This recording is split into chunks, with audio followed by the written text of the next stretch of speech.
All right, so we are back on the W.A.D.E concept presented by The Ring Magazine. And today I saw a very interesting debate going on, and it all stems from modern boxing, right? What do people say is the biggest problem with modern boxing? Maybe some people would say, up until recently, we don't get the fights we want to see, or maybe some people would say modern boxing has favored fighters that look to win on the judges' scorecard versus go out and win a fight, win a match versus win a fight. Now, I don't think that's as black and white as the statement I just made. I think there's a lot of gray area in there. And because of recent performances like Times Square with Devin Haney and Jose Ramirez, Ryan Garcia, Canelo Alvarez, William Skoll, and others, there has been a little frustration in the way fights are going and the way fights potentially can go, and how to fix fights that are considered boring, or fighters that are considered runners or match winners, not fight winners. And recently, even another YouTuber named Showbiz the Adult, shout out my brother,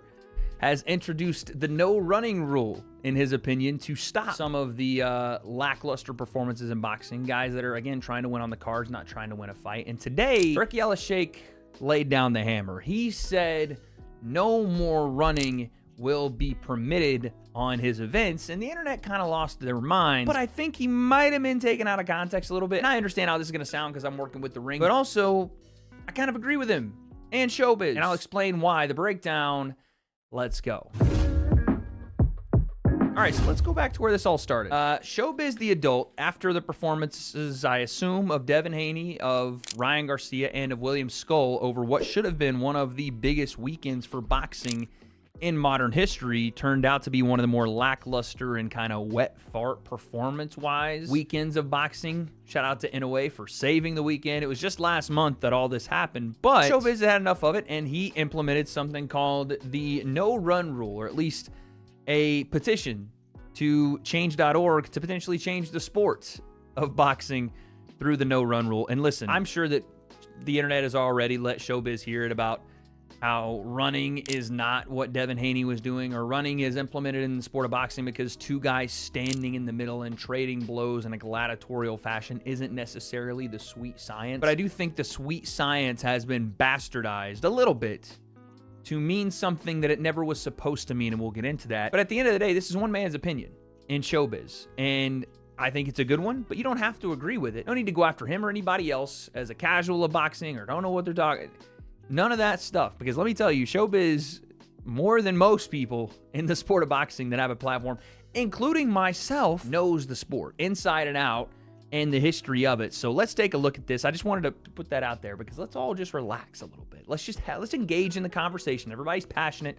The people, especially that are the hardcore boxing fans, we know you're passionate, but let's just engage in the conversation without getting personal with it. Here is the issue. He says, I've been passionate about boxing for years, and as a devoted fan, and now as a contributor to the sport, the thrill of seeing two fighters engage in a battle of skill, strength, and strategy is unmatched. But recently, an issue has overshadowed this excitement: the tendency of some fighters to prioritize excessive movement or running over engagement. This is why I am advocating for the introduction of the no running rule to ensure the essence of boxing is preserved. Now, just off the first paragraph, Showbiz is specifically talking about running. Now, when he says the prioritization of excessive movement, I consider that, yes, running, but I also consider it strategy to win a fight by winning on the Marcus of Queensberry rule set or on the judge's scorecard. The sweet science, as now it's been referred to. The problem that I see with boxing right now, much like in basketball, when Steph Curry decided he was going to pull three-pointers from 35 feet and he could do it and it was effective,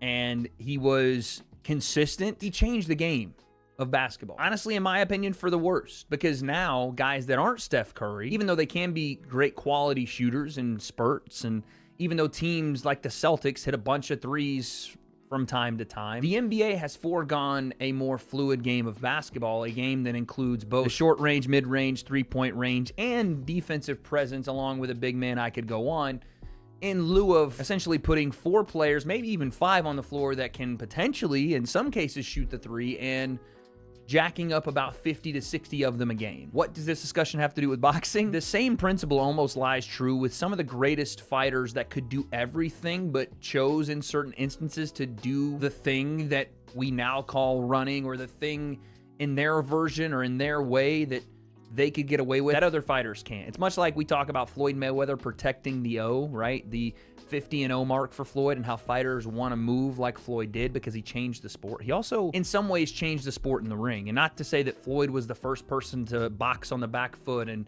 look to move laterally to win fights when his hands broke and he was not as sure of a puncher moving up in weight. Other fighters did that as well. In Muhammad Ali, for example, yeah, he had performances where he was a lateral mover, or the George Foreman performance where he just took a beating on the ropes, but, fought very defensively. There's been other fighters throughout the history. Sugar Ray Leonard in the Marvin Hagler fight was very much lateral movement, but that's the greatest of the great of all time, and they did it in spurts, not entire performances, entire careers made off of fighting that way. This is kind of what I mean when I say the greats sometimes did things so well that it spoiled other fighters into thinking that was the specific way to fight. Now, again, you can't really tell people how to fight, but I think the point that Showbiz is making here is somewhere along the lines, fighters saw that this was a easier way to win fights, stay safe, make money, and continue to move forward in their careers. And I guess you can't really blame them when it's allowed to happen, but as spectators of the sport, as fans of the sport, it made the sport less interesting to watch. And make no mistake about it, whether we want to call boxing the sweet science or not,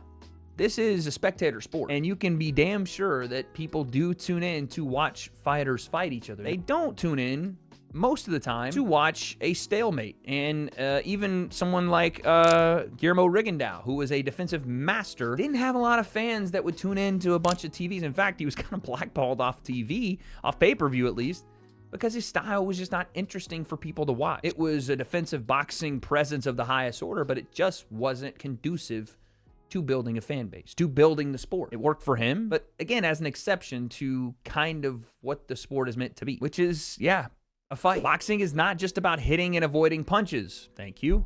It is a testament to the courage and tenacity of its athletes. However, many consecutive rounds of excessive avoidance of engagement undermines these qualities and affects the sport's integrity. Quote, the no running rule would serve to discourage fighters from resorting to constant movement as a strategy to avoid fighting. This rule would allow referees to deduct points for excessive movement, with the intentions to avoid engaging instead of fighting, similar to the penalties given for excessive clinching. So Showbiz here is advocating for an actual rule set to be developed where fighters are discouraged from excessively disengaging from action. This is a little bit controversial, to be honest, but there is warnings about excessive clinching, which is in effect the 180-degree version of the no running rule, is as it were, or as it's mentioned here, right? Referees will get upset with you and will warn you and potentially will take a point while calling fights. I've seen this happen before, where referees will give, multiple warnings and even sometimes take a point for excessive clinching. Now, the question you have to ask is, why are they taking those points? And the answer is simple. Fighters are holding on to their opponents so that they don't have to fight. So the other opponent won't hit them and they don't have to hit the opponent. They can rest, they can recover without taking damage. And that's kind of what he's upset about and providing this whole petition for, is the opposite of that, but kind of the same thing. Fighters disengaging from all action and moving laterally without a plan to really engage at all, just simply to avoid taking damage. And in the very small pockets of windows they can land a punch, they will, and continue moving. This does absolutely turn fans that either you want to call them casuals or people that may have an interest in getting into boxing, they turn away from the sport. And it's so easy to see. It's not even close to watch a fight from the 1960s, 70s, 80s, or 90s between, again, the heavyweights of the 60s and 70s, the middleweights of the 70s and 80s, or the heavyweights of the 90s, and go, oh yeah, no, this is completely different from the fight we see today, especially in the lower weight classes. I mean, watching guys like Wilfredo Gomez and Salvador Sanchez, it's night and day different from watching some of the guys in the lower weight class of today's boxing. Again, the simple point is excessive avoidance of fighting in a fight turns fans off to watching what is happening and loses not only that fighter fans, but potentially fans of the sport in general, or potential fans of the sport. The objective is clear: to maintain the dynamic and engaging nature of boxing. This aligns with existing regulations, such as those that penalize excessive clinching, and would enhance the spectacular experience by encouraging continued action and engagement in the ring. This is not about diminishing defense or movement to avoid punches. which I like that he said that, and we'll get into in just a second. This is about fighters' intentions to avoid fighting by prioritizing excessive movement over many rounds of a fight, reducing the expected experience from fans, the fighters' careers, and the status of the sport. I really like that he included the part about, like, this doesn't mean I want a war and I want guys to stand with one foot in a tire and just swing until someone falls completely flat on their face on the canvas. That's not what Showbiz is advocating for, and I think this is where the discussion overall is being lost by pretty much everybody online.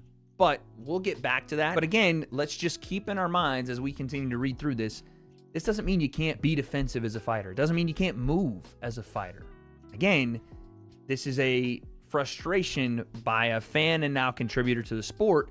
And I think he speaks for a lot of people when he says that there's an excessive and purposeful avoidance of action from a fighter that just does not want to engage. It's not about being defensively sound and then capitalizing. It's about continuously avoiding any sort of interaction with another fighter in lieu of excessively moving and staying away from danger until, again, you can land a handful of punches per round. That's a boring way to fight, and fans know it. I know it. You know it. You can hide behind the veil of, this is the sweet science. This is what technique is. And sure, okay, you know, by the letter of the law, I guess you're right. But it ain't interesting, and it ain't growing the sport fighting that. We keep going. Backing for this initiative comes from the numerous fans and stakeholders who have witnessed... Wait, stakeholders is interesting. Who is he talking about there? I mean, he could have been talking about Turkey right here. Stakeholders, you know what I'm saying? Who have witnessed this trend and share concerns about its impact on boxing viewership and appeal. Statistics reveal that boxing viewership tends to drop when matches are perceived as less engaging. True. Ensuring active participation in the ring is in the sport's best interest.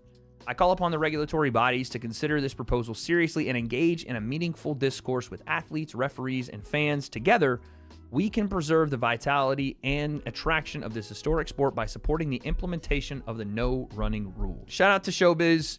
If you guys want to go sign it, I think the link is in his Twitter or in the subscription to his channel, and maybe I'll put it in the description of mine as well. By the way, look at that picture of Showbiz. He kind of looks like Ashton Hall there. And everybody on the internet's had their say about that petition, but now HE is weighing in, and as everybody knows, he's come in and, you know, completely disrupted the sport and has done things to bring boxing into a mainstream audience once again. Not only the Canelo Alvarez Terrence Crawford fight happening on Netflix in Las Vegas, we had the Times Square card, we had Usyk and Fury 2 times, we had Beterbiev and Bivol 2 times. He's making fights people want to see, and now he's agreeing with Showbiz on this specific thing. Maybe not about, you know, how to implement the no running rule if it were a rule, but he agrees that people need to stop doing this. And in fact, he is kind of putting a mandate down today, or I guess yesterday now, tweeted out, from this point on, I don't want to see any more Tom and Jerry type boxing matches where one fighter is running around the ring and the other is chasing. Maybe he meant to say we can no longer support these kinds of fights with Riyadh Season and the ring.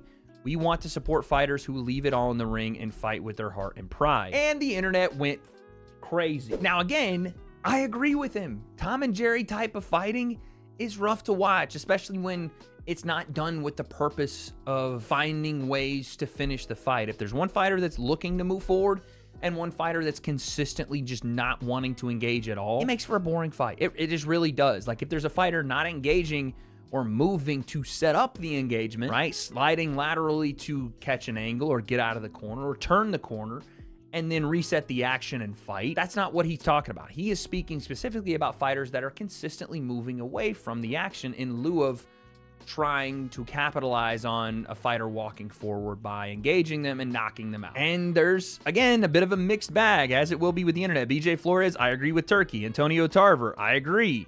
The new day in boxing, I'm only trained skilled fighters. You have some people that don't like and still boxing. You can't control how fighters fight to win. We all want a good scrap, but unfortunately it's not your gift to decide how a fighter comes to win. Messages like these start to make you a bit controlling.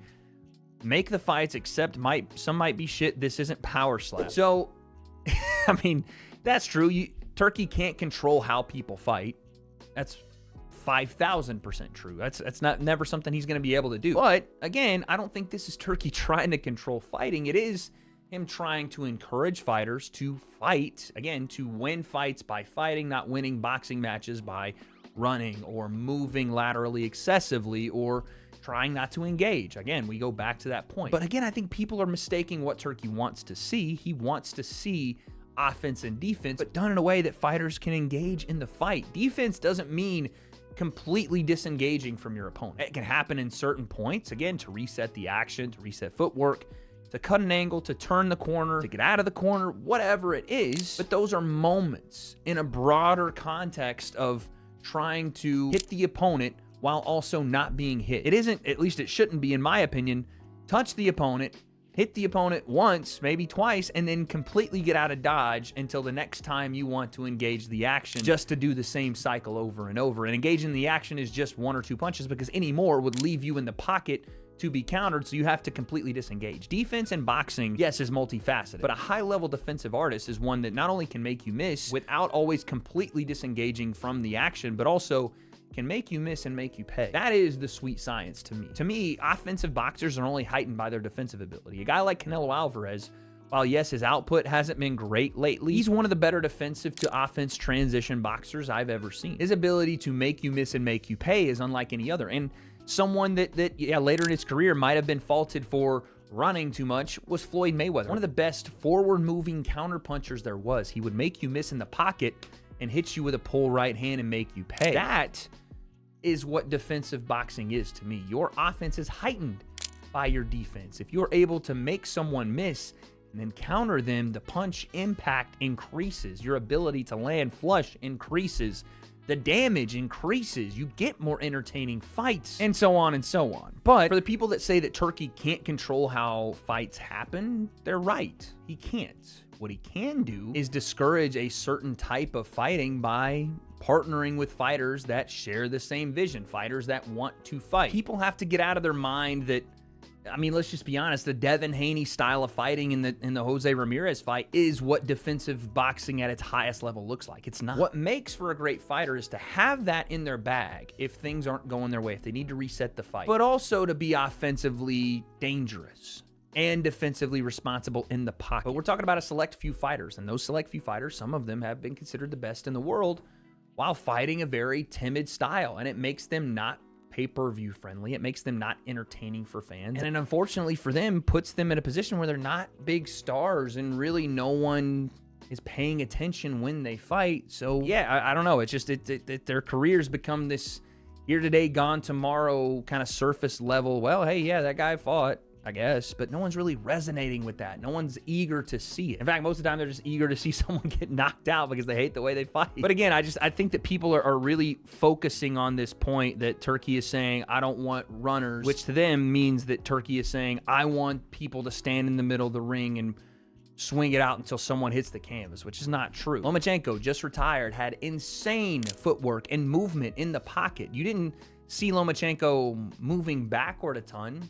You saw him shifting in the pocket. And, you know, ironically enough, one of the better fights that Devin Haney had is one where he had to dig in and fight another fighter that could move. He had to, because Lomachenko just had as good a footwork as he did. You couldn't get away from Lomachenko. He brought one of the best fights out of Devin Haney that we've seen. And Devin won the fight. Even if you don't agree that he won, whatever, on the cards, Devin won that night. And it was because someone had the ability to make him fight. And for people trying to make this like, oh, you're just talking about Devin, Shakur, those are the two names that come to mind because of the performances in recent memory. But I just saw a fight in the UK, and I can't even remember the guy's name. That's how unmemorable the performance was. But he did the same thing. I think he ended up getting beat because of it. I don't know what happened, but it was just so boring, and it was so just disengaging, not only in the fight, but as a fan, just being like, all right, bro, well, I'll go do something else now, because clearly one guy wants to fight and the other guy doesn't, so why would I watch this? You know what I'm saying? When it comes to Turki Alalshikh, he can kind of implement something like this where he looks at fighters and says, I like that style of fighting. I want to bring them on as an ambassador or on a Ring magazine card or to Riyadh season. And whether you like it or not, he does have a lot of leverage. And that may be the one thing that changes the way fighters fight, is if Turki is signing some of the biggest fighters, he's signing some of the biggest fights, and you want an opportunity over there, you may have to change the way you fight if you're not necessarily doing that. And Turki's like, well, I'm not interested in signing you. Then I have no problem with that. And I don't think any fight fans should. That's what the free market is. That's what everybody enjoys about boxing, that they're frustrated with the UFC or some of these other companies, is that there is competition out there, right? You have the Ring magazine. You have these other promotions. If you don't like that Turki doesn't like that, then your favorite fighter can go fight on Matchroom, or they can go fight on PBC or somewhere else. Ultimately, that is his decision. So no, Turki can't change the way fighters fight, but that's not what Turki is saying. He's giving you all the message that if certain fighters, and I'm sure they know who they are, if they don't, then maybe they'll find out, but if they continue to disengage, if they continue to skate by, if they continue to try to win matches and not fights, they won't find themselves on a Ring magazine card, and they won't find themselves on a WAD season card. That's what I think. You guys let me know in the comments where I get it wrong, and let the debate continue respectfully, please. On all sides, because at the end of the day, everybody, we all love the sport. It's just a matter of making it the best it can possibly be by providing what it is that we think is wrong, or what fighters or commentators or contributors or fans or whatever, whoever else, promoters, can do better. Because I think we can all do better. That's what I think, though. You guys let me know in the comments. What happens next? Is Showbiz going to actually get a no running rule implemented? Or are you going to see Ring Magazine or WAD season cards a little different based on who is fighting in a certain way and who's going to be on them? I don't have any of those answers yet. But as far as this avoidance of contact in a combat sport goes, it's got to change. That's what I think. But I guess we'll find out.